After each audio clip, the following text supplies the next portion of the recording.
Meski Donald Trump meminta Netanyahu untuk menahan diri dengan tak menyerang lagi, tapi wataknya yang emang batu, dia tetap aja melakukan serangan demi serangan ke wilayah Gaza dan bahkan menewaskan puluhan orang. Melihat hal itulah membuat dunia mulai bergerak, termasuk Presiden Korea Utara Kim Jong-un. Iya, salah satu kekuatan dunia yang ditakuti dengan nuklirnya, yakni Korea Utara, mengecam keinginan Amerika dan Israel untuk menguasai Gaza.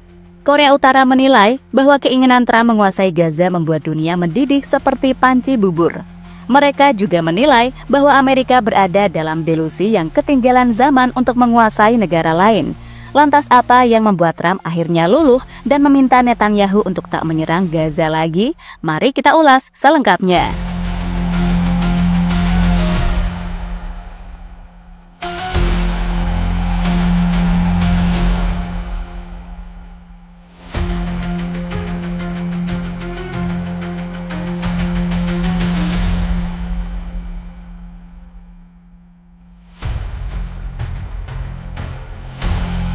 Saat ini, kehidupan di Gaza Utara dapat dikatakan sangat menyedihkan. Mereka tidak memiliki air bersih yang mengalir, tidak ada listrik, dan begitu banyak reruntuhan bangunan ada di sekitar mereka.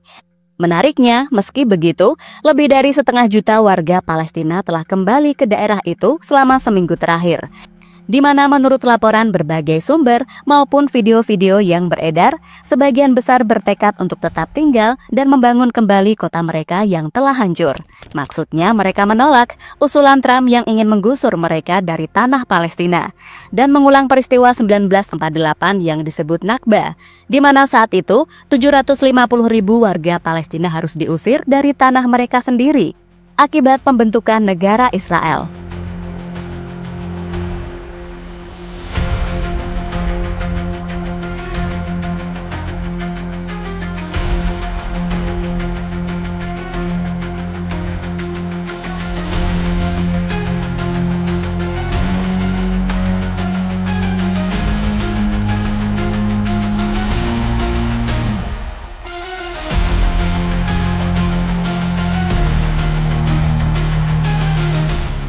Pada dasarnya, mayoritas penduduk di Gaza tidak akan meninggalkan tanah dan rumahnya meskipun ada kerusakan besar.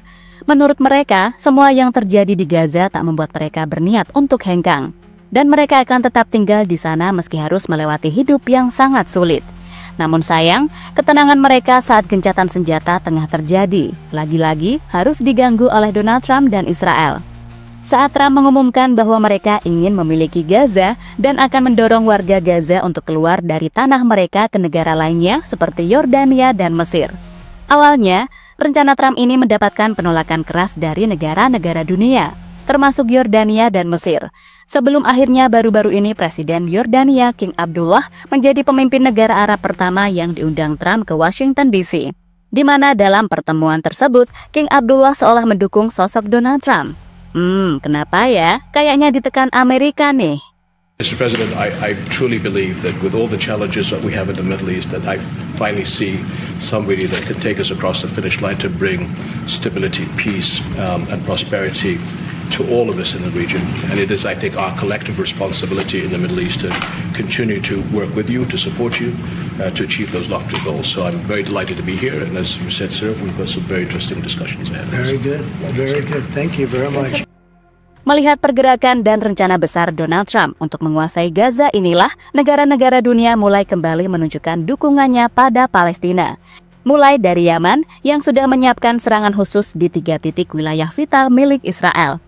Seperti yang dijelaskan baru-baru ini oleh pemimpin perang mereka Yahya Sari, di mana ia mengatakan, Allah yansurkum wa yuthabbit aqdamakum.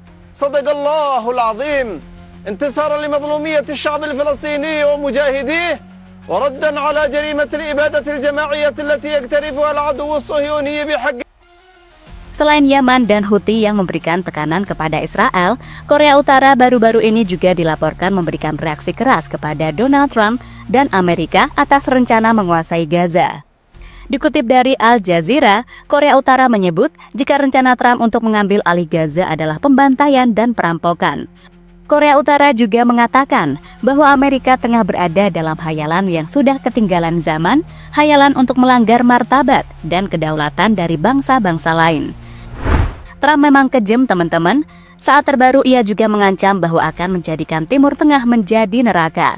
Sementara itu, Korea Utara juga udah kayak gatel untuk menjajal senjata-senjata mereka. Karena sejauh ini gak ada yang mau diajak sparring, sehingga Kim Jong-un hanya latihan tipis-tipis dengan tentaranya.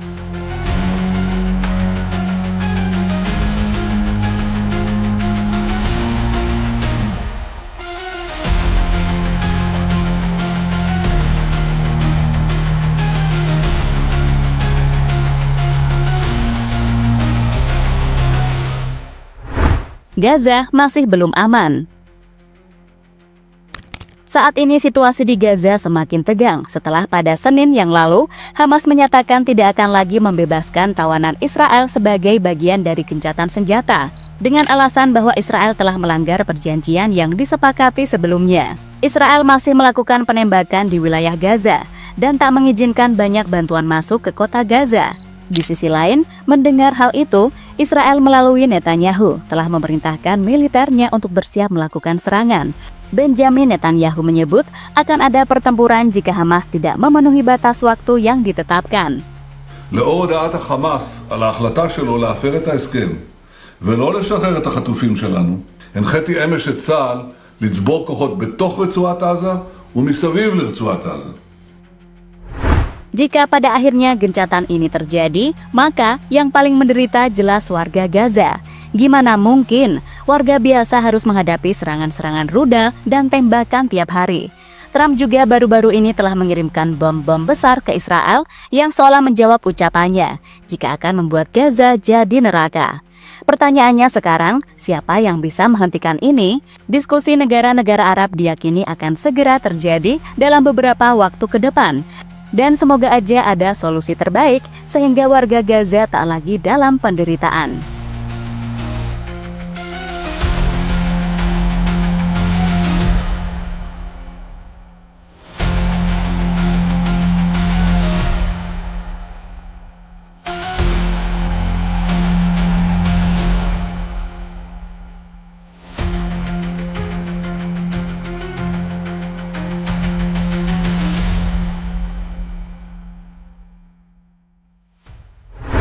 Trump dan Netanyahu tiba-tiba melunak.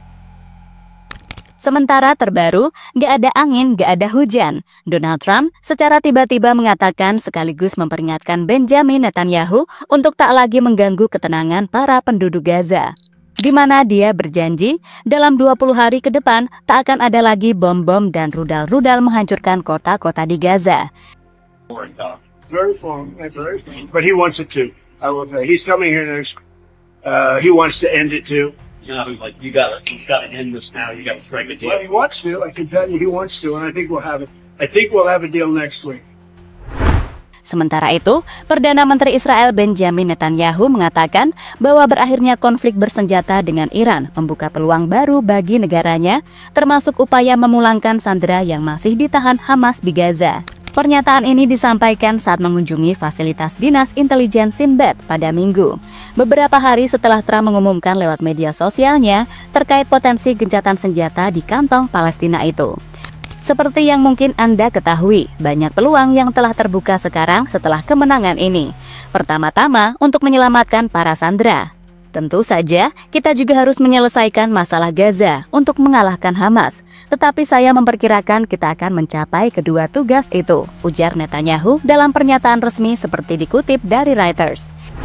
Sebelumnya, Israel dan Iran terjebak perang 12 hari yang berakhir 24 Juni lalu. Kepala Staf Militer Israel Letjen Eyal Zamir menyebutnya sebagai momen strategis untuk menekan Hamas.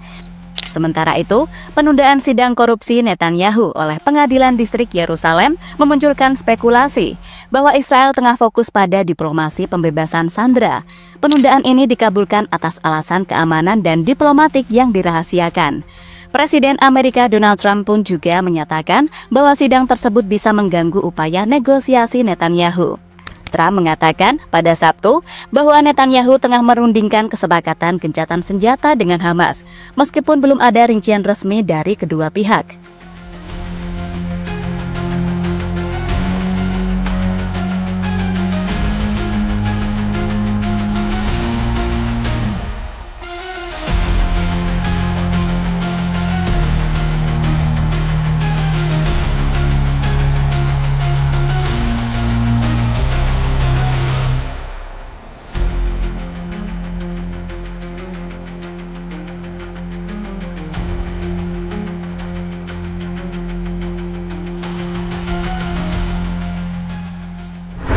Dan terlepas dari apapun, semoga aja apa yang dikatakan oleh Trump dan Netanyahu beneran terjadi ya.